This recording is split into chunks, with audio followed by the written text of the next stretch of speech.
Hi, everyone. Thanks for joining. Welcome to this very special webinar. We are delighted today to be joined by Dr. Brooke Goldner. Dr. Goldner is a board-certified medical doctor and the author of multiple best-selling books, including Goodbye Lupus, Goodbye Autoimmune Disease, and her recently released recipe book, Goodbye Lupus, Hello Delicious.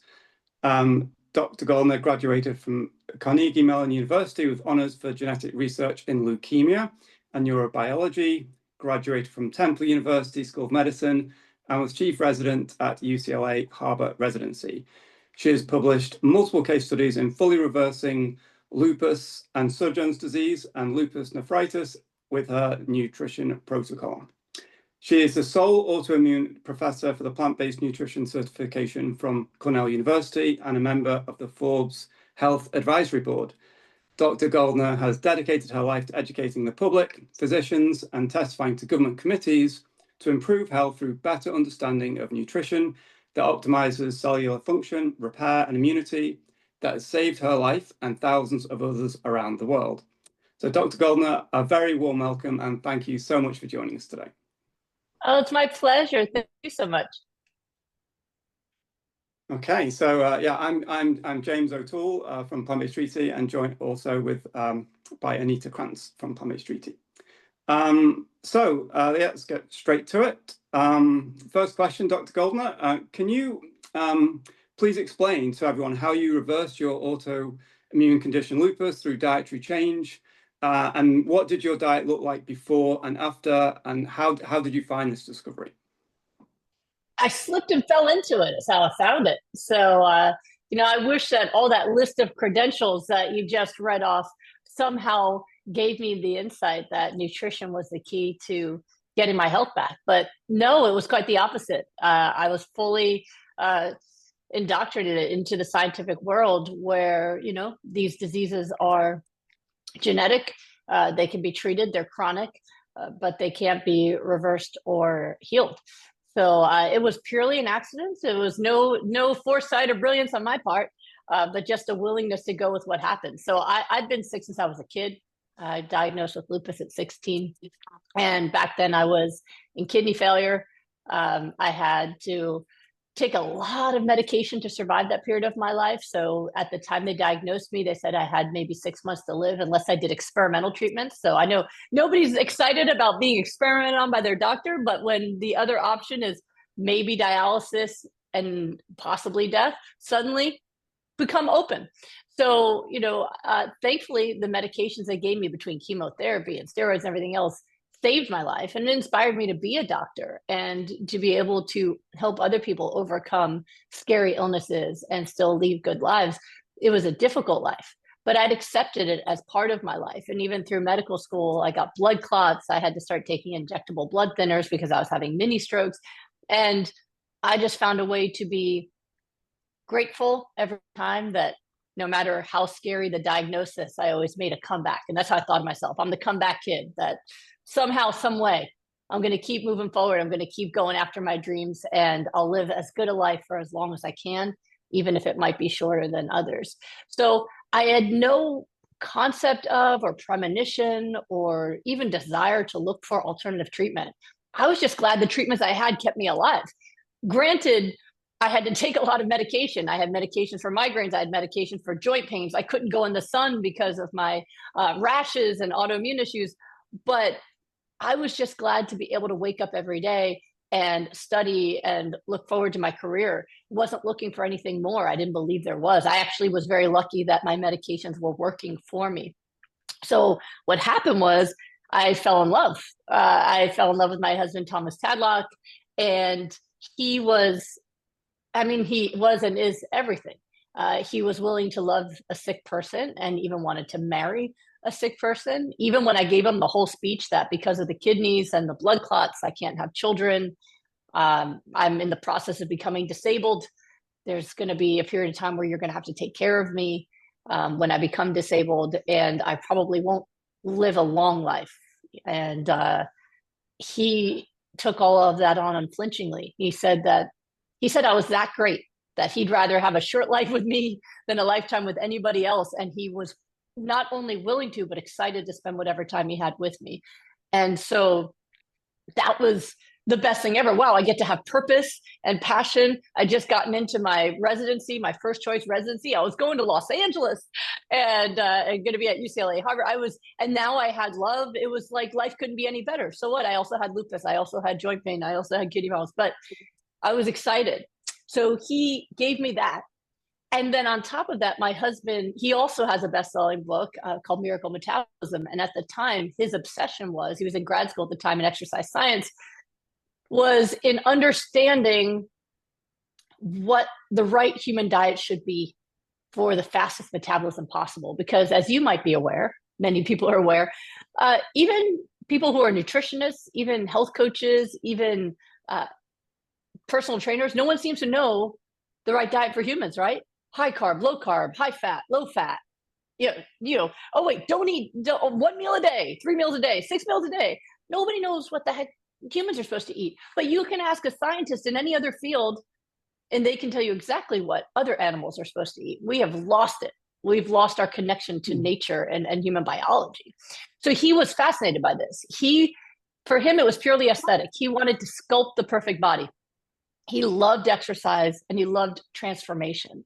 And what he was trying to figure out is, what is the ideal nutrition to have the fastest change in metabolism where anybody can have a six-pack quickly, not over years, but let's do it, right?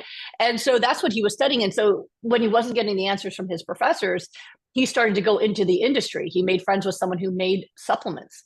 And this was a PhD biologist who studied deficiencies in people. They said, tell me the deficiencies. Well, usually they're minerals, often vitamins, unless someone takes a supplement.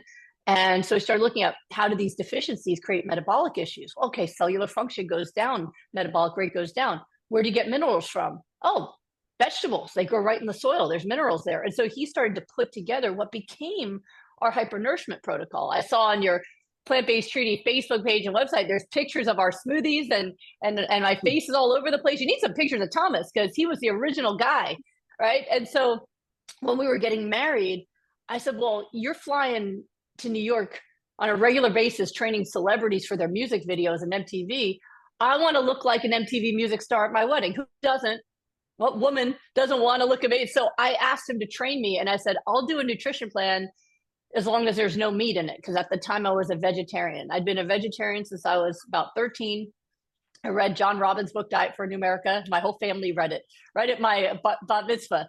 So that was the last party we ever had that had meat in it, was my bat mitzvah, because my neighbor was vegetarian and he handed my dad that book. Changed my whole family. But this was in the 80s.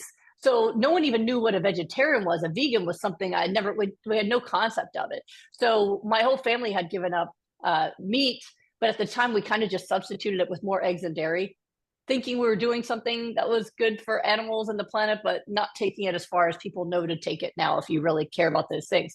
So I ate dairy products like crazy, tons and tons of cheese. I didn't like milk, but tons of cheese. But, it takes 8 pounds of milk to make 1 pound of cheese. So I was like getting lots of it. And I ate eggs for breakfast, eggs for dinner, lots of processed garbage. And so my husband looked at my dad and he goes, if you really want this, he goes, first of all, just so you know, you're perfect. You don't have to lose any weight. You're perfect. I said, don't worry. It's not a trap. It's not a trap. I don't want to get fit. He goes, all right, you got to give up all this dairy. Dairy keeps people fat. It's not going to work. So, okay. And he said the eggs, yep, tons of saturated fat in eggs, unless you like the whites only. I'm like, no, that's gross. So, okay, get rid of that. And then he goes, okay, we're going to have to add tons of raw vegetables. We're going to have to add omega-3 fatty acids. We're going to have to add more water. So I accidentally became a high raw vegan without even knowing that I was a vegan. I didn't even have that definition in my head. And what happened was, within 3 months, I actually went from a size 11 to a size 3 at the time, got really ripped and shredded for my wedding. But also, I stopped having all the symptoms of lupus I had had consistently for the 12 years that I'd had it. So at the time I was 28, I'd had lupus since I was 16. And for the first time, I had amazing energy. I could work a 30-hour shift on call as an intern and then go to the gym after. I felt so good, which is not normal even for people without disease. I had no pain. I had no migraines. I felt really, really healthy at a time when I should have been high stress working as my intern year. And right before our wedding, I had my first set of labs that showed that there was no sign of lupus. My kidney function was normal. The blood clots had disappeared. And actually, this October, it will not only be our 20-year anniversary, but it'll be 20 years of me being lupus-free. I have never relapsed ever in 20 years. I've had 2 children that should have never been able to do. And I am 48 years old with 0 health problems. And I feel better than I felt in my 20s. And all because I fell in love. So the short answer is I fell in love. The slightly longer answer, well, the longest answer is in my books, but yeah, that's how I got there. That's how I got to what I'm doing now. We took our time. When I got well, we didn't know it was a diet, because why would I think it was a diet? If diet had something to do with disease, I would know it. I just graduated med school. But after years of remission, we started, and then having my first son without any relapse, we started to realize something's weird here. There's a glitch in the matrix. Like, I shouldn't be lupus free. I shouldn't be healthy. I shouldn't be a mom. And that's when we started looking as 2 scientists at what did we do and how could my nutrition have possibly impacted cellular repair. And maybe metabolism is not just how quickly you can burn fat, but how quickly your cells can repair themselves, how quickly your immune system can get you back to baseline. And so then we started testing it on people and studying it. And when we could get the same results in everybody who volunteered, that's when we came to the public. That's when I broke Goodbye Lupus. And at this point, yeah, we've been able to help people around the world, even with our free content and our books and things, reverse diseases that should be irreversible, right? From MS, rheumatoid arthritis, scleroderma, Sjogren's, lupus, and even things like heart disease, because this is not about disease, but about the nutrition that optimizes cellular function and repair. So yeah, that's how we got where we are. Oh, sorry, go ahead. Oh no, I was going to say, first of all, congratulations on the anniversary. That's amazing. I should also add thank Varun and Jenna for joining us as well, helping with the tech in the chat. So thanks for them. I just have a quick follow-up before Anita is going to ask a question. As your health improved and the lupus went away, I guess did you transition off traditional medicine? And was that a difficult decision to stop taking the prescribed medicine as your health improved? Yeah, so I actually waited a year before coming off my medicine, because at the time it didn't make sense. I'd been sick with lupus since I was a kid, and I'd never been off all medicine. That was what was keeping me alive. So even when I had no symptoms and my lab tests were normal, it was still like we were calling it a remission. I was still seeing the doctor every month. They were still running my labs regularly. It was this kind of weird space for all of us. We didn't really know what to do. And so I did come off of the other medicines. I don't have antibodies. I don't need to take other medicines. I stopped taking things for pain. The last thing I came off was the blood thinner. So I had to inject myself every day with blood thinners, because I was actually having mini strokes in medical school. I was sending blood clots into my brain. I was getting double vision. And so that can kill you. If a mini stroke becomes a major stroke, I could die, I could be disabled. And so that was the one sticking point that my doctor and I were both nervous about. And then finally, after a year of not only no symptoms, but the kind of blood clots I get are formed by antibodies that you can measure. And so all of the lab tests continued to show that I had no antibodies for clots. So at that point, I had to talk with my rheumatologist and said, listen, I don't want to die, but I hate injecting myself if I don't need to. Plus, every time I get a paper cut, it'd be a horror movie scene. I'm covered in blood. So I said, let's try it. Let's keep testing me. And if I have a symptom, an issue, an abnormal lab, I'm right back in the chair. We put medicines back. And they said, okay. And I said, why am I still taking blood thinners? And he said, you're treating my anxiety because I'm terrified to take you off of it. And I was the kind of patient that scared my doctors. I always went to the worst possible scenario. I didn't just get a little sick. It was like, what's wrong with your kidneys? Oh, you've got 6 months till they're gone. What's going on with these antibodies? Oh, you're having mini strokes. Like, oh crap. So I scared him. I said, well, I don't want you to be anxious, but I don't want to take meds I don't need. So let's just try it together. And after another year, he fired me. He said, listen, I don't know what to do with you. You take no medicines. You have no symptoms. Your labs are normal. If I didn't know your chart from before you came to me, I would wonder if you ever had lupus. He said to the med student, she alleges to have lupus, but she's fine. Like, I can't find anything wrong. So best thing in the world that I wish on all of you, and a lot of my clients have reported to me when this has happened to them, getting fired by your rheumatologist. I never had to go back. Nothing bad has ever happened. I still get my labs once a year now just to keep looking and going, yep, still good. But yeah, that was a scary process. Now it's easier when I'm treating people. I now know it's reversible. I know how it looks. And it's easier to say, yes, you did it. You're healthy. But back then, as the first person to do it, yeah, it was very slow because I want to live more than I want to be off meds. Like I'm willing to do whatever it takes to be alive. I'm not anti-doctors, not anti-meds. I'm pro what works. And if natural living and nutrition's doing it for me, hallelujah. And if I ever need a medication, I'd take it, But yeah, thankfully it'll be 20 years soon, 19 years and change. And I have never needed to go back on any medication, even through my pregnancies. Great. Yeah, I wanted to jump into policy change because I watched a lot of your interviews, and I was sort of obsessed when I first learned about you, and I bought all the books, and just I was very intrigued. And you said you became a high raw vegan, but in particular focusing on cruciferous vegetables, and you've really popularized the green smoothies. So what I wanted to ask you is like, for a group like the Plant-Based Treaty and other social movements groups, like how can your work help in our efforts to promote diet change and policy change? In particular, how can we get the green smoothie into various institutions like hospitals, schools, universities? Do you have experience in that? Like, have you been approached by policymakers, by hospitals, schools, universities to introduce the hyper-nourishing green smoothie as a way to improve, physical and mental health? Boy, would that be nice. Not necessarily, no. I have testified for the U.S. Dietary Guidelines Committee a few times. They don't really budge much. That's why I like to go straight to the people, because it is slow for there to be change. I have seen there have been, up until recently, now the focus is all different. But in the last few years, there was a lot of changes policy-wise happening in Congress here.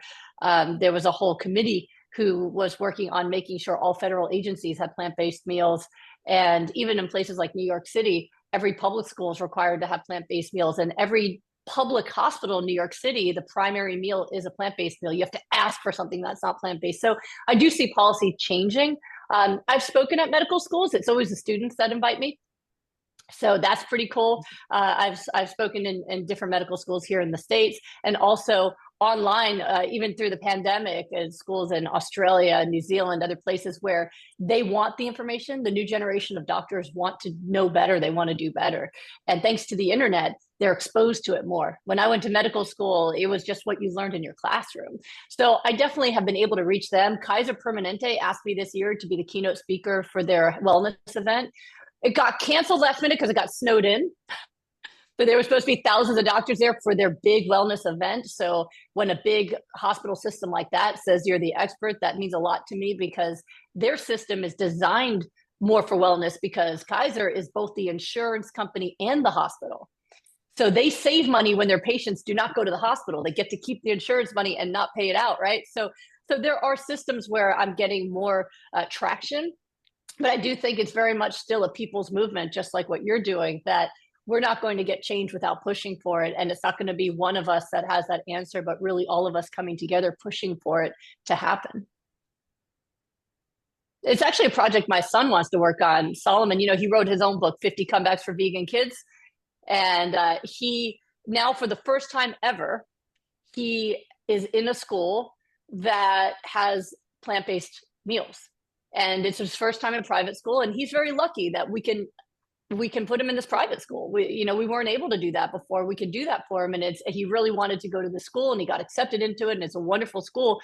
And they happen to have someone who makes fresh food for the students, and they always have a beautiful plant-based meal for him, and it's like curries and tofu and salads, and I mean, it's beautiful. And it really struck him because he's 16, and since he started preschool, he's always had to bring a lunch. And starting in kindergarten, he made his own lunch. So he always made his avocado Ezekiel sandwiches and brought a bunch of fruit and things like that. But he's always had to bring his own food. And so it's really struck him this year. It's not right. Because all of my friends in public school, they're not even eating a vegetable. They're eating burgers and fries and pizza and ice cream and chips with a soda.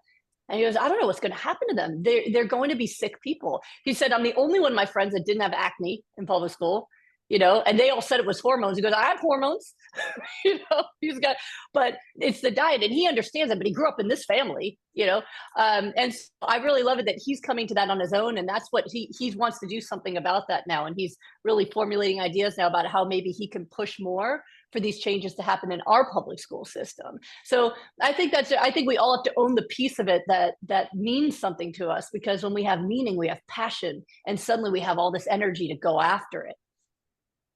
Great. We only have a couple more questions because we wanted to open it up to participants. So James, you got a couple questions there. Yeah, so Plant-Based Treaty this month we launched a 30-day green smoothie challenge to encourage people to make the green smoothie a daily habit.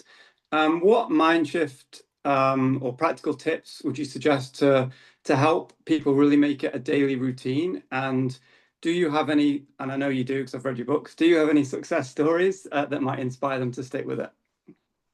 Yeah, so what's really neat about the smoothies is that they are just an easy way to get in the nutrition your body uses for cellular repair, metabolism, and for fighting against illnesses, right? So when I teach this to doctors, I love to really dive into this because it's not talked about in medical school. And thankfully, my experience as a physician and also as a researcher helped me really understand how nutrition impacts things like cellular function and immune function.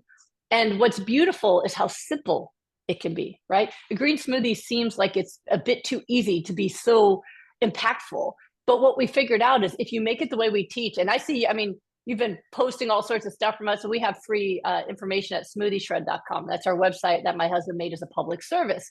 And we have free recipes there and videos that teach about this.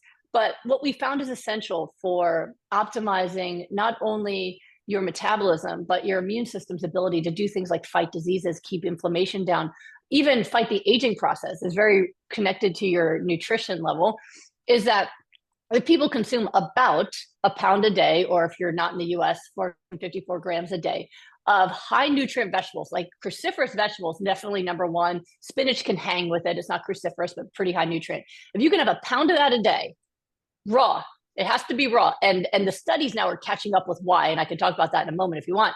But you can have a pound of that raw high nutrient vegetables a day.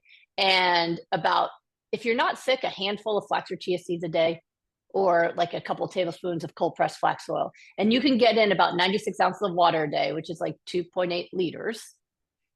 That gives your body the raw ingredients it needs to repair damage and keep inflammation low, go after issues like cancer cells, viruses, and other infectious agents. And it really keeps your body in a state of supreme health. So it's very, very simple in that we realized if we shove all of that in the blender and throw in fruit for flavor, we can get everyone to do it. My first test subjects, I didn't have the smoothies yet. And I was trying to make people chew that. And for me, that was fine because I love raw vegetables. I'm not a fruit person. If you give me a good container of guacamole, I will eat pounds of broccoli and cauliflower. Boom, no problem. But a lot of people, especially people eating Western diets, have never eaten raw vegetables in their life besides a piece of lettuce on a burger. And it was just too much. But people like the smoothies. So it's just a really simple way where you can blend that up and you put a straw in it, and then you just go about your day. You go shopping, you do your work, you talk to your friends, and passively, easily are able to get the nourishment you need for optimal health. And if you're already healthy, it just keeps you young and energized and vibrant and creates wonderful bowel movements. It just, everything gets better when you nourish yourself that way. And so we've had people with just hyper-nourishment alone, especially if you don't eat inflammatory, although I teach that hyper-nourishment, this intentional overdose of nutrition, whether you like smoothies, and if you don't like smoothies, you can still eat it, right? You can make chia pudding instead. We have tons of recipes in my Goodbye Lupus, Hello Delicious book if you want to chew instead of drink. But if you can get that nutrition in every day, then your body's going to be a much healthier place. And what it's going to do is it'll also crowd out other stuff. Sometimes people aren't ready to give up all the bad stuff, even though they know it's not good for them. But adding something psychologically is a lot easier, right? I'm not saying never eat chips. I'm saying add. And so what happens is when you start feeling better and you start looking better, your body starts working better. And then you're not as hungry for the other stuff because you happen to be full of all that smoothie, right? So it kind of naturally, I call it the gateway drug to healthy eating, right? You start to incorporate that, and you're going to eat less of the junk, and you start feeling better. And so in our Smoothie Shred Facebook group, which is our free Facebook community for people who want to follow what we teach and share recipes and celebrations, a lot of people just adding hyper-nourishment, especially to a plant-based diet where they're not getting any negative stuff. They are losing body fat. They're having stronger workouts at the gym. Their allergies are going away. Their blood pressure is coming down. Their blood sugar is normalizing. All of these things are happening effortlessly, right? Versus like having a huge focus on what you eat. If people are sick, then we actually switch them to eating only raw with a higher level of hypernourishment than even that, so that they can really reverse disease and get to health and then maintain with that hyper-nourishing plant-based diet. So it's something wonderful everyone can add. There's benefits to everyone. It's not like, oh, if you are already, if you don't have a disease, then you add the smoothies, something bad happens. No, you just end up with a glowing complexion. You feel great. Your systems are working well, and you're less likely to get sick. So we have amazing results across the board, not just in the published ones that you mentioned, with people who are free from lupus, Sjogren's, off the kidney transplant list, and stay healthy years out. The most recent case series was let's check in with people who reverse lupus and Sjogren's within 4 to 6 weeks. Actually, it was 2 to 6 weeks. How are they doing now? 4 years, 6 years, 7 years out, still off all meds, no symptoms, doing well, right? But multiple sclerosis, people have been able to actually reverse lesions off of their MRI. Someone in my rapid recovery group right now, the rapid recovery is a program where I work with people every day to make sure they're getting it right, and also help them with the other lifestyle factors that make people sick, because it's your foods, but also your moods, your stress, your sleep, other things that can trigger illness. So I really holistically help people in all areas. But in my current rapid recovery group, we have someone with MS who, in the beginning of the group, was using a cane, barely able to get around. Her knees would collapse when she stood up. She's now not using a cane at all, and we're just finishing the 4th week. No more cane, walking around. Her legs are strong. No more dragging her feet. That's 4 weeks, right? Scleroderma, we've had people measure their skin elasticity going up 20% in the first 2 weeks. So around everywhere, from even things like heart failure. Someone who was in the hospital and told she would not survive her heart attack. Her family came to say goodbye, but one of her family members brought the blender with my smoothie in it. And 5 days later, she walked out of the hospital. She's still alive today. That happened in 2017. And she's still alive and healthy, no more chest pain. So it really just gives your body what it needs to repair the damage, because it turns out your body already knows how to be healthy. It's in your genes. If it didn't know how to be healthy, you'd have been born sick. But it's run out of the fuel. It's run out of the ability to repair the damage. And so our protocol very simply allows people a way to get the ingredients in, so that your body can then do the work on cellular repair, and you don't need to direct it. We have people who usually within the first few weeks, they have to change their prescription because suddenly they don't need their reading glasses anymore. We've had people reverse glaucoma, a guy in his 70s, within 5 weeks, glaucoma it was gone. So it's one of those things where you don't even need it to be specific for diagnosis. Your body will know what to do, and it's going to be very grateful when it gets those ingredients. So again, you don't have to do it through smoothies. It just simplifies it. So you're not constantly like, okay, I need to eat 4 more ounces of broccoli. I need to chew up this much more cabbage. It's kind of like you blend it up in the morning, you take it with you, and by the end of the day, you're nourished. Is that enough motivation? Yeah, that's great. Here's a question from Nicole. Nicole, so it's a great question. So you often hear people say that they die for their kids or the spouse, and like they're the priority, but then the same people don't eat healthily or exercise. In your rapid recovery group, you often emphasize the importance of self-care that generally uplifts our mood and emotional well-being. Why do you think it is such a challenge for people who have this care for this love for their family, but then they find that mental block, they find it difficult to exercise or eat healthily? A lot of that has to do with how we were raised and the messages we received growing up. So, and a lot of time in my group is spent on this. I actually take people back to their childhoods to find the messages they received and the lessons that they learned. And some of the lessons are beautiful, and many of them are painful. And so, for example, if you grew up with an amazing mother, she was the best mother, she was always there for you, and that mother never did anything for herself, and always was there for you. But, you know, you'd go to bed, she'd still be cleaning the floor. You'd wake up, she's making breakfast. Now, of course, she ended up with all these awful diseases and, you know, is now on a ton of medications. But if you had that experience, there might be a part of your brain that says, oh, in order to be a good mother, I have to never think of myself or do self-care, right? A lot of people have things like that. And so then we have to kind of move through that. Well, can you be a better mother with self-care? And the answer is yes, right? I know for myself, I am a good mother and I am there for my son. We have a beautiful relationship. And one of the ways that I'm able to be a good mother, able to be a good wife, able to be a good doctor is because I take really good care of myself. So I have so much energy.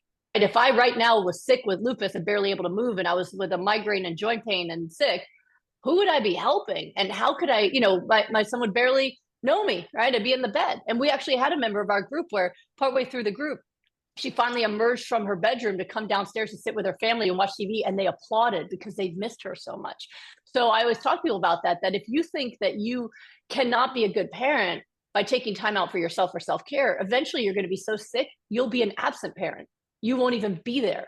So do you want to be there for your kids while barely, like, you feel like crap, but you're physically there? Or maybe take some time away from them to exercise, do meditation, do other things that feel good for you. And then you come back so fully powered and charged that the experience they have with you is so much more beautiful. So in order to be a better parent, we have to have better health, right? So that's one thing. I will manipulate people and say, well, if you continue to get sicker and sicker, your kids will have to stay home and take care of you instead of going out and pursuing their dreams. That's not being a good mom, right? If you're a healthy mom, then they're free to leave and pursue their dreams. But there's lots of other things. A lot of it is self-esteem. I was just working with someone today where she believed that, you know, from what the messages that her parents gave her, that she was only lovable if she was perfect. You know, if she'd have made a mistake, then they were angry and she felt unloved. And if she got perfect grades, everything perfect, then they were nice. And so she thought, my value is in what I do and what I earn, not in who I am. Well, if that's true, then you're going to keep giving and serving and doing, right? Hoping that you're still valuable instead of taking time for yourself, because then you're worthless, right? You're not giving and doing. So for many people, it's different. Some people, it's just lack of self-esteem. It can be even feeling, you know, addicted. There's a lot of addiction issues. I've had people tell me sugar was my best friend growing up. Whenever life was bad, sugar was there for me. So I have to spend a lot of time helping people identify their reason for not taking care of themselves. And while there are themes, there's differences. And when I help people see themselves and see the child in them that deserved to grow up and be healthy and happy as well, then they can start nurturing that inner child the same way they nurture their other children. I add one more kid to their roster and make sure that kid is well nourished, that kid has fun, that kid gets to play, that kid gets a good night's sleep, right? And so if you know how to nurture other kids, you can nurture that inner child too. And so that's a lot of the work that I do when I work with people every day, is helping them really become unstoppable by figuring out what truly is stopping them. Not like, oh, I'm a procrastinator, but actually why? Where does it come from? What are the beliefs you have that you need to let go of? And how do we start healing that part of you so then you feel free to take really good care of yourself from now on? Dr. Goldner, I wanted to jump back to the policy thing the plant-based treaty does. What I love about your work is, you know, you found a really good answer to reverse something that people thought was irreversible, like autoimmune diseases. Right. You had lupus when it was very unusual for a young child to have lupus. But you've noted in a lot of your interviews that it's heartbreaking to see how younger and younger children are having lupus, and it's spreading around the world because the standard American diet is spreading around the world. And through our work with plant-based treaty, like, we look at some of the big pictures at the global level. For example, if you look at per capita meat consumption, in 1980, it was 30 kilograms per person. Now it went up 50% in 40 years. It's 45 kilograms per person. So we know that meat, dairy, eggs, and processed foods are the cause of a lot of these autoimmune diseases, diabetes, obesity, cancers. So, you know, it's remarkable how in your journey, you found an answer that really helps, right? And at the same time, the world sort of, it's like we're on the Titanic and we're heading towards an iceberg, but we got to turn the ship around and we have the answers. So I'm always going back to the issue of like, how do we, level up, like diet change on an individual level, but also policy change? How do we do it? And Nilgun, one of our activists in Turkey, asked, could you please share your thoughts and experiences regarding how the meat industry strategically manipulates public perception through ads and campaigns, encouraging people to consume more animal-based products, which are often more expensive, but sometimes they're cheaper because they're subsidized. But what suggestions do you have? Because you have the answer. So the question is, how do we get the world of humans to, start eating more cruciferous vegetables and having that as the main part of their diet, as we probably did generations, as your grandmother and great-grandmother, probably ate on a regular basis. So could you sort of touch on those big issues? Because that's where the plant-based treaty is coming from. Like we want to sort of change the world because we're going in the wrong direction. So how do we get people back on track? I wish I had those answers, or I would have done it already. I feel like we are doing that, right? We're bringing up public awareness, and it has changed, right? Because back, 20 years ago, first of all, vegan wasn't even a term people really threw around much. They didn't really know what it even meant, and there wasn't even any kind of vegan products around, right? When I first became vegan, we didn't have vegan cheeses or vegan, all the stuff that's in the supermarket. There was just soy milk and almond milk. That was it, right? And now there's entire sections. Walmart has its own brand of vegan meats, right? So I think that it's actually been changing at lightning speed. Is it fast enough for us to not hit the glacier? I don't know. But I do believe that's happening. Even the fact that Congress was considering this and saying, hey, in terms of the environment and health, we need to have more plant-based options. Again, I don't know what's happening now because we haven't heard much from Congress in a bit. But there's different icebergs ahead right now there. But I do think because it's become part of the public conversation, it is changing. And what you're doing is changing it. What I'm doing is changing it, bring it to the public. That's why every week on YouTube and Facebook and Instagram, I do my free wellness Wednesdays, because it's a public service. I'm not selling anything. I'm just giving public service and information. And what happens is if people start to watch who maybe wasn't aware of it before, and they start getting information. And then as people do it, they spread it too, right? The biggest evangelists of health are the people who got healthy, right? We're like, you got to listen to me. This is amazing. And so and that's why it's grown exponentially. I mean, I never advertised what I did. I went from when I published Goodbye Lupus, I had 100 followers on Facebook. I had no Instagram. I had nothing going on. And now I have, let me see here. I have let me look at Facebook here. So now there's 105,000 followers there. And on Instagram, I think I have 118,000. And on YouTube, there's like 100. They're like, what?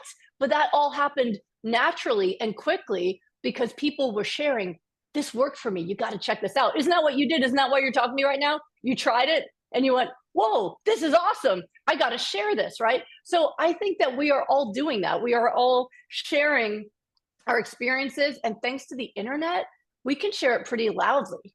And it starts to spread, and it's this dominoes. I see the dominoes just going in every single direction. So I do think that's happening. Documentaries have made a difference. When I was in Eating You Alive, I think that was in 2015, 2016. There's been so many since then. I was just in one, Disease Reversal Hope, but there's so many different documentaries out there now. So the conversation is changing. Doctors are going to these conferences and learning. I've taught many doctors, hundreds of doctors at conferences that are interested. Whereas the first time I mentioned it on a stage, everyone was like, what did she say? And the crowd keeps growing bigger and bigger and bigger. So I do think this is something that'll change from the bottom up. I think it is slow, like anything. I mean, look what happened with cigarettes. There were studies in the 1950s saying that there was a link between cigarettes and cancer, but it didn't become even illegal in public buildings in the Congress until in the 80s, right? I mean, even in the 80s, I was going on airplanes and people were smoking, right? We were in restaurants. Now it's weird. Now it's like, oh my gosh, no, why would you do that, right? So I think it's happening. But for people, especially just getting into it now, it feels like it's too slow. But for someone like me that's been here, I mean, I've been a pioneer in this field since early days. it's amazing how much it's caught on from where it started. So I don't know, I see it happening, but if I knew how to get to the policy changers, I'd be there. If you know somebody in Congress will sit with me, like I would happily spend my day with them. But that's hard. They're busy. They're doing things. So that's why I do it this way. I continuously, if someone says, "Can I talk to you?" I go, "Sure, let's do it." But I think that's your area, right? Is looking at how do we get to the policy changers, and I think that's difficult. I think if you get the opening and you want to bring in experts, like, yeah, let me know, I'll join. But I think that is the hard part. Okay, thank you. Yeah, Nilgun's question was also about like meat, dairy, and eggs. There is, companies like Cargill, which is based in the US, they have a revenue of almost 200 billion a year. So we're up against that, and they have projects to have people increase consumption of meat, dairy, and eggs in Asia, for example. They want to get 100 million people to do backyard chickens. And they're largely plant-based societies, so they go in there. And it's much like tobacco, it started fading in pockets in the West, and then they expand their markets elsewhere. But we do have a lot of... and it's troubling. Yeah, and I was going to say, I mean, and part of that came from their opening, came from, one of the first macronutrients discovered under a microscope was protein. And then at the time, like every scientist, I guess there's a little bit of hubris that comes with scientific discovery, go, this is the key to life, it's protein.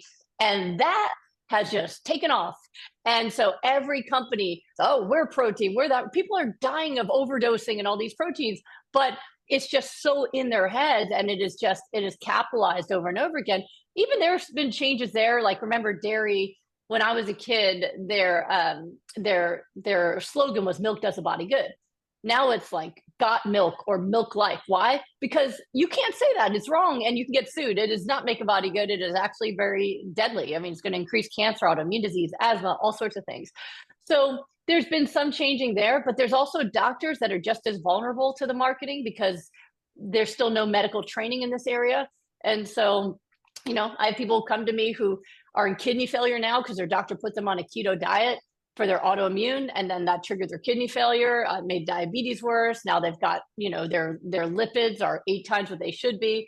And I have to undo all that. And it came from a doctor who read something that seemed, interesting. And when you don't know how to really go through the studies, because a lot of these studies are paid for, then if you don't know how to piece them out or to at least look at the conflicting data and look at it in the right way, you could get really on the wrong track, even as a physician, because physicians don't do this work. Like I do this work every day. Most of them just, they read something, go, oh, that's interesting. And then they suddenly start doing that. So it's still, that's why I'm saying it's still in the weeds.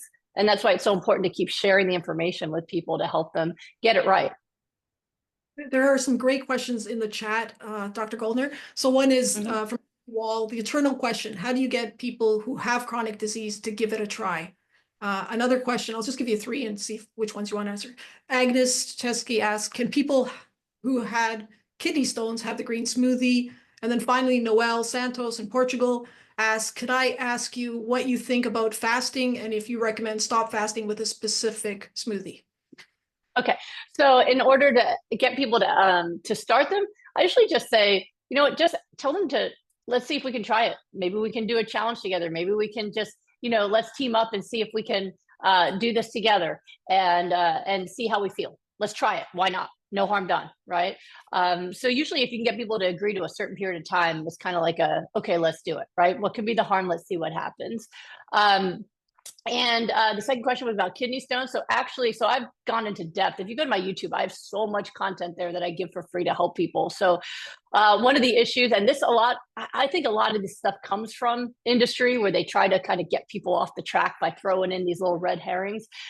One of the few things that I did learn about nutrition in medical school is that kidney stones are caused by diets that are high in meat and where people are dehydrated. That meat creates very acidic urine.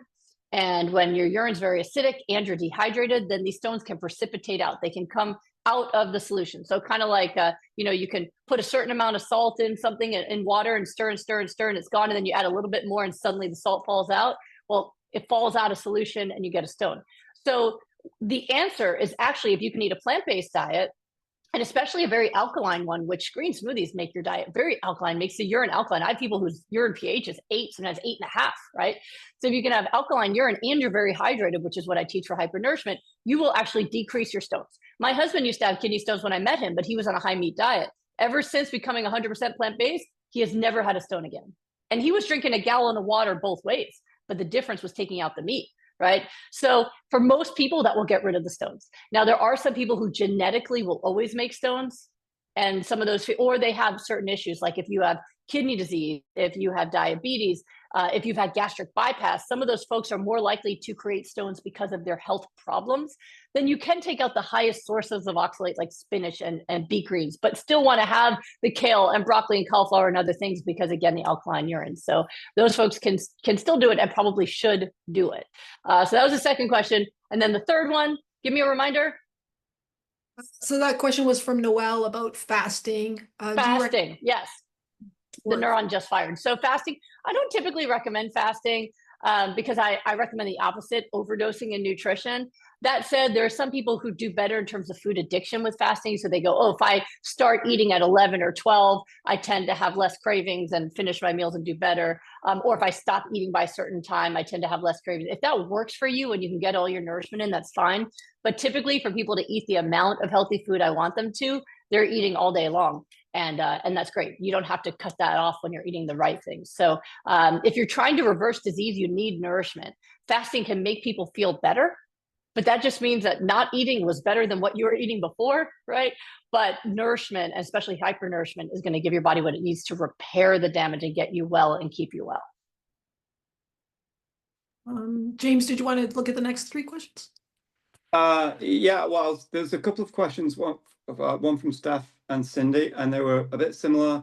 Going back to the what might resonate with policymakers, have you ever done any randomized or peer-reviewed studies of the benefits of green smoothie? Because that, you know, that data could be something that helps. It could be, but no, yeah. I am working morning till night, 7 days a week, healing people. Right. So yeah, I do not have any big ones. Although I do have, like for example, there's a cardiologist that had me write nutrition plan for his clinical trial that's happening right now. I can't say the results yet because it's still happening. So I have been asked to write for, you know, this will be for heart disease, but I just don't have the capacity to do that right now. Yeah. Oh, sure. Okay. Another question from Len. Any concerns about microplastics from the blender jug? Should he switch to a glass jug? I haven't seen it be a problem. So there's the theoretical fears of issues, and then there's actual things that come up. So at this point, we have helped thousands of people around the world. Between the people who are doing, so Smoothie Shred alone has, I think, 50, 60,000 people in it. And then on top of that, all the people that we've worked with every day, what we found, whether they use a plastic jug or not, is diseases go away. So if we saw a tipping point where it went the other way, we'd investigate it, but we haven't seen that. Now, if it makes your mind happier to use the glass jug, or even I think Vitamix now has a stainless carafe, go for it. I personally still use it. And what they found even with cruciferous vegetables is it actually decreases the development of things like cancer when you are exposed to carcinogens. So that's part of the really cool research that's been done, is that not only do cruciferous vegetables, when they're raw, actually prevent cancers and allow for cellular repair, bring down inflammation in the lungs, and prevent viruses from replicating, but it also prevents the conversion of cells into cancer cells when exposed to carcinogens and things. So I think the fact that people have the high level of nourishment actually protects them from things like pesticides and microplastics, other things, or at least alleviates some of the risk of them causing problems. So because the nutrition is just so much more important for your health. Okay, thank you. Daniel asks, are there any fruits we should stay away from? And Mary asks, wondering if the Goodbye Lupus protocol corrects under and over thyroid disease. So for fruits, fruits I just use as a flavoring when it comes to disease reversal. We found that when it comes to reversing disease, for some reason, too much fruit gets in the way. And, my husband and I are known for rapidly reversing illnesses. Why that is, we don't even have time to investigate it, but we do know that to be a fact. When people are already healthy, you can have as much fruit as you want, and it's no big deal. So if you don't have any issues with it, you feel good and you like fruit, go for it. I haven't seen a real difference in terms of changing people's health because the nutrition's coming from the vegetables. You can't get more nutrition than you can get from things like cruciferous vegetables. They've got everything. So that's one. And then hyper and hypothyroid. Yes, I've helped people successfully reverse Hashimoto's all the time. That's one of the most common autoimmune diseases that there is. And Graves' disease as well as thyroid eye disease. Been able to reverse that using our protocols. Yes, there's a couple of policy questions. So Cindy is our plant-based campaigner in Belgium. So she asks, how would you explain the cost savings and health benefits of your approach in a way that resonates with policymakers? And if you want to answer that first and then go to another question. Well, if you're looking at, one way policymakers might be looking at it would be in terms of government programs, right? So programs like Medicare, Medi-Cal, things like that. If they started to treat it the way Kaiser did, for example, if they started looking at the savings that they could have, because when you start looking at the costs of chronically ill people, the lifetime cost of keeping someone alive with lupus, with Sjogren's, with MS, with diabetes, with heart disease. And the number one cause of death in our country is still heart attacks, even in people with lupus. It's thousands and thousands of dollars a month. And on top of that, these people can't contribute to society because they can't work. They're disabled. And so they become a drain in some ways, right? Because of these illnesses. So as we can educate people to get better, they're going to be more productive in society. They're going to make more income. They're going to pay more taxes. And they're going to need less money in terms of their medications and their disability payments. And you can look those numbers up easily for each illness and say, here's the cost that Medicare is currently paying or Medi-Cal is paying. And what kind of savings could we have? Absolutely, you could do that. So we often get questions like Agnes is asking, there's a lot of talk about there being spinach being unhealthy or eating it raw can be unhealthy. So can you counter that? Because it's come up a number of times when we do posts. Yeah, and the facts don't show that to be true. So there's a lot of nutrition mythology out there. And so what I always go to is results, right? If you're just talking about ideas, you can argue all day long, right? That's even in clinical trials and things, right? Someone could say, I had someone say this to me the other day. Someone had cancer and they said, oh, she's still eating ice cream. Isn't that terrible? I said, yeah, the dairy is a carcinogen. She goes, oh no, dairy. I think dairy's fine. It's the sugar I'm worried about. I said, well, the sugar's not helping, but dairy is a carcinogen. This is a person who's a nutritionist. And she goes, I could probably look something up and find something that says the opposite. So you probably could. That doesn't make what I said less true. It just means on the internet currently, you could find opposing ideas, but results are something entirely different. And so, it's like when people bring up, oh, I read something that flaxseeds could be bad, or I read something that said this could be that. Okay, great. Let's look at the results.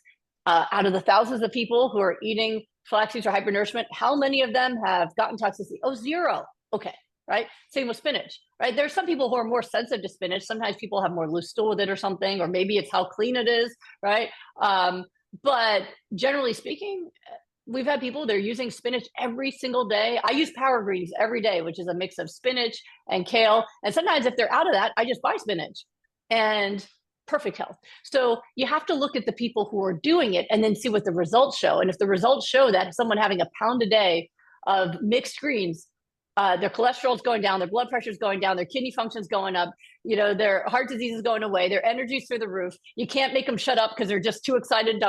I think it's all right. Results wise, it's proven now that it's only promoting good health. And so whenever somebody has an idea, I always tell them, listen, because sometimes someone will say, hey, do you want to watch this video from someone who said this, this, and that? And I go, no, I'm not wasting my time on that person's video. It said something, I don't care about that. I said, if this person has results that actually show that something is true, that I'm more interested in, not people's ideas. Ideas are like mouths. Everybody's got one. That doesn't mean that they're valid, right? But results are something you can't refute. And so that's what I usually say to tell people is if they say this idea, that, I say, okay, that's an interesting idea. Do you have any results that back that up? And if not, you go, okay, well, thanks for sharing. That's it. You don't have to convince every person. And if someone's not interested, you're not going to convince them anyway. So I always say to take the Ted Lasso approach. You ever watch Ted Lasso, Anita? I did because you mentioned it. So yeah, it was fun. Because Ted Lasso is just like, you can't argue with him because no matter what you say or how outrageous it is, he goes, thanks so much for sharing that with me. And then he moves on. Like, you Yeah. don't need to get into a fight everywhere. But if someone's interested, then you go, oh, I have a great website for you. You should check out smoothieshred.com and watch these videos, or try this recipe and just make this smoothie every day for a month and see how you feel, like what you've been doing. And people will learn on their own. But you don't have to be ready for battle every time you go out there. There's people who are open and ready, and there's people who aren't, and you're here for the ones that are. Thank you.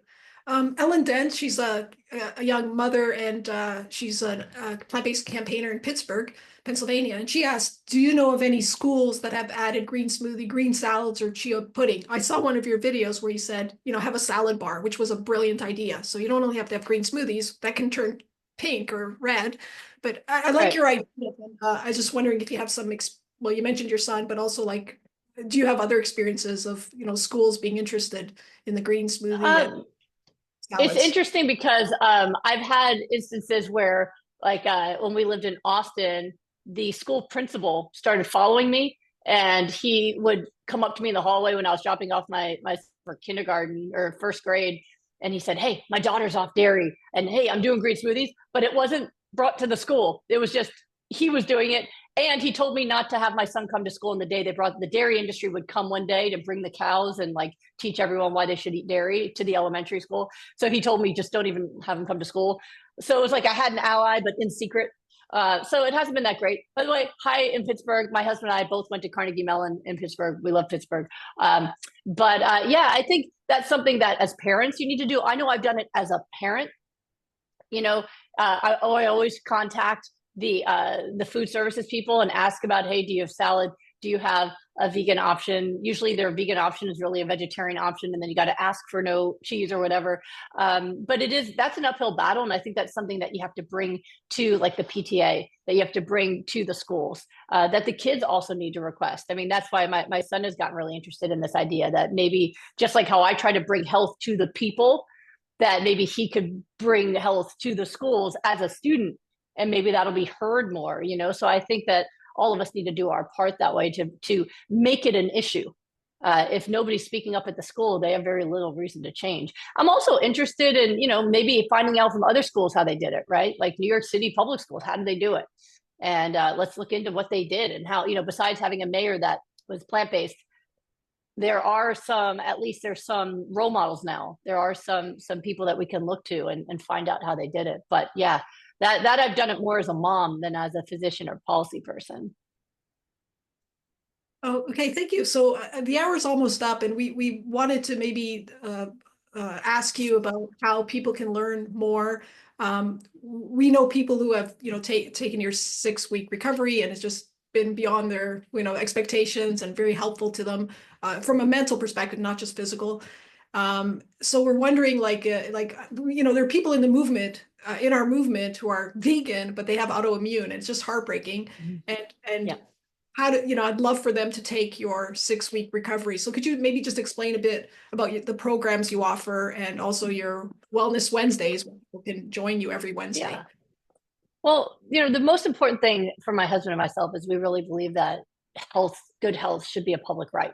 And that's why we have so much free service, right? So like our Smoothie Shred website is free, and it has our smoothie recipes. It has videos on health and fitness and all those things.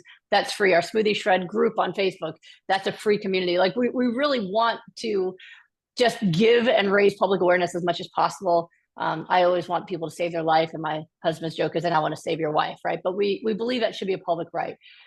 We also know that people need more sometimes. So we do have our books. So Goodbye Lupus, Goodbye Autoimmune Disease, which focuses more on the lifestyle, emotional part, as well as the case studies. And even my recipe book, it was like, all right, we love all the free smoothies, but what if we want to make it more complicated, more exciting? I want to make zucchini cannelloni. I want to make cruciferous lasagna. I want to do, so we, and actually the recipe book is cool because the recipes all are either from my family or from people who've healed in my programs. So as far as I know, it's the only recipe book where everyone in it uses recipes to heal diseases. I think that's super cool. I'm proud of that. But there are some people who need more help. So as I said, I'm also a trauma specialist. And my original thought when I went into this was that, there's Goodbye Lupus, Hello Delicious. Yeah. So when I first went into this, I thought that my big contribution to the medical world was going to be, as a person with chronic illness, to help other patients learn that they could have a life that's good and happy and passionate and fruitful, even with illness, to not let the illness become your identity, but to let it just be one thing that you deal with as you move through life to live your purpose. And I thought that was going to be my imprint. And then when I reversed my disease, I was like, oh, well, maybe there's more I need to do. But what I found to be true is both. That as much as I give the nutrition information away, and yet there are people who either because of their emotional issues can't get themselves to do it or stick with it, or their emotional stress and trauma is so big that that's creating inflammation that combats the nutrition, that they need my help there. And so my programs are really all targeted to help people get healthy as fast as humanly possible. That's why they're called rapid recovery programs. So while people can meet with me just for a session, I do 75-minute sessions. I get to know you and what gets in your way, what your strengths are, and devise a way to help you get there. And I give them like 10 pages of notes. Here's how you go from where you are now all the way to maintenance. My most popular programs are things like my group, where every day I'm looking at, I always say it's like the Jewish mother you didn't know you needed on your shoulder every day. So, what did you eat and how did you sleep and how's your stress and what did you do for self-care? What did you do to help yourself feel loved and special today? Right. And so we help each individual within that group with their own personal stuff. And it's different in each one. Some people need to learn boundaries at work. Some people need to learn boundaries in their relationship. Some people need to start actually treating themselves like they matter instead of like they don't. And some people have to learn how to stop being, I call it that vampire food, where like everybody's feeding off them and they're just dying, like in the vampire movie, there's just like one human in chains in the corner, right? But I have found that if I teach people how to be loving to themselves and release anxiety, release stress, I help people through trauma, through forgiveness, that their lives get better immediately. And suddenly the autoimmune disease or other illness they're dealing with is actually less of an issue, because if I could be happy right now, even with a disease, life's already good. And then healing's a bonus. And that's why what you said is true. Everyone who finishes my rapid recovery group, they always say, yes, my cholesterol's normal. My kidneys are working great. My arthritis is gone. But the best part is I love my life. I feel so happy. I feel so joyful. And so that's always, I can't help it. That's always the goal with people is that if I can help you love your life and find your purpose, and your disease gets better at the same time, well, now I've released someone who's going to create even more greatness in the world. Because you could be, trying to make a difference for the animals. You could be trying to make a difference for the planet, for policy and all these things. And if you're in so much pain and so sick that you can barely move, you're not making the difference that we need you to. So I always tell even my clients, my group, that, the world needs you. You've got to treat yourself as important, because you have a mission. Like every other person, you have a mission and a gift. And so every time you drink that smoothie, every time you eat your salad, you're getting yourself ready to give all that you were meant to give. That's how you load up in your superpower. It's how it's like you can't make calls without charging your phone. So I charge them up emotionally and with enough sleep and with the right food. And people are absolutely unrecognizable a month later. And I love to do that. My husband and I, we love taking care of people. So we spend a lot of hours every day working with our group and our rapid recovery people. But again, you can see me for free all the time. If you like this, tomorrow, 12:30 Pacific, every Wednesday, I'm live on Instagram, YouTube, and Facebook on my page, Goodbye Lupus. If you look up Goodbye Lupus, you'll find me in all of those areas. And I come on and do coaching, and then I take questions. And I try to help people figure out how they can overcome their issues and just do the thing that their body needs them to do. And of course, that the planet needs them to do as well. Thank you so much, Dr. Brooke Goldner. You're so unique in terms of, being a trauma psychiatrist and a medical doctor, and your husband being an expert on metabolism and quickening it. And it's just, you're such a and your son, trying to do policy change. So I think, we just wish there were like millions of you. So as somebody said in the chat, we're all we're on the ground and we're trying to spread the word, and we very much appreciate that you're willing to engage with policymakers if we find those opportunities, because heck yeah, we'd love that, because we really want to scale up. Get me in the room and we can lock the door, and I'll yeah, and thank you for what you're doing, because that's what we need everyone to do their part. There's only so much each of us can do, right? But making change in policy will change everything. And it's super important. So thanks for including me in what you're doing. And it's really cool. Great. Well, thank you so much, Dr. Brooke Goldner. We really appreciate it. You're so welcome. Thanks Yeah, everybody thank for you so joining. much. Great. And thanks everybody for being here. I'm loving all these chat comments. It's awesome. Yeah, thanks everyone for joining and the great questions we had. Sorry we didn't get around to them all, but you could always try Brooke's live on Wednesdays, because I know she answers questions in the chat there as well. But yeah, thanks so much everyone for joining. Bye. Bye. Bye. Thanks.